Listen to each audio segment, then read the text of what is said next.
Corruption is most visible when there is a breakdown in service delivery and lack of transparency and reporting on the usage of public funds.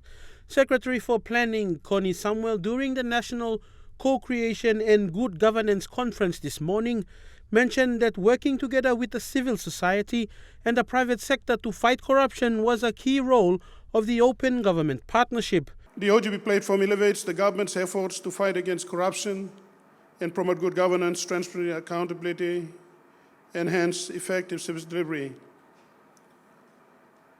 1% cannot end corruption in this country. We need a holistic approach, and the OGP platform is the most strategic platform that promotes inclusive development planning, policy formulation, consultative budgeting, inclusive and effective service delivery.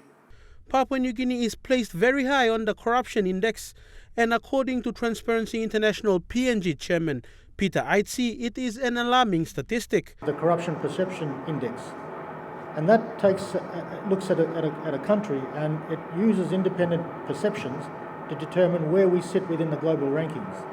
And I think, as quoted by our speakers today, we're sitting at 142 out of 180 countries, which tells us that there is something wrong. It validates that view that people have. The Open Government Partnership is a coalition of civil society and government to improve the accountability of government. It will also help with reporting on transparency. Because the OGP will allow us to provide a greater level of accountability and draw accountability from the government.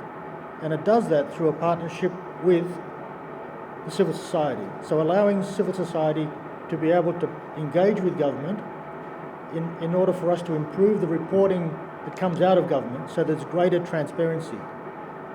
There's a saying that I think many of you have heard, sunlight is a great disinfectant. You've all heard that? And that means that when you cast the light into dark corners, people can't hide. The end result of the OGP is to have those taking part in corrupt practices to be served the justice they deserve, and to weed out corruption hiding in the corners of the government system. And where there's greater levels of accountability, if somebody has stolen money, misappropriated money, misused money, or even misused their power, then we can hold that person accountable. We can charge them. They can go to court, hopefully found guilty and serve time in jail. Fidelis Sukina, National EMTV News.